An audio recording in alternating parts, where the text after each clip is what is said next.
Heather McAllister.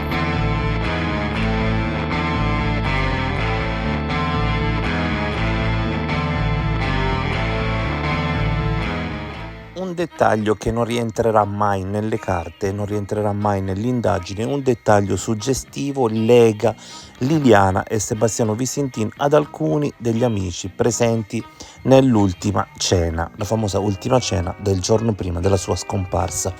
Qualche tempo prima, parliamo di circa 2 dozzine di mesi prima, alcuni di questi amici chiedono un favore a Sebastiano e Liliana, ovvero chiedono, essendo fuori dall'Italia, il trasporto della propria auto nella loro terra.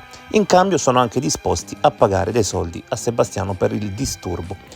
Loro, i coniugi Visintin, faranno a questi amici questo favore, ma Liliana racconterà a una persona a lei vicina, da cui io l'ho saputo, che questa esperienza la spaventerà tantissimo perché alcune persone forse le andranno incontro prima della consegna di quest'auto, non si sa bene perché, ma lei disse a questa parente o amica, non voglio entrare nel dettaglio, quella volta mi sono davvero terrorizzata.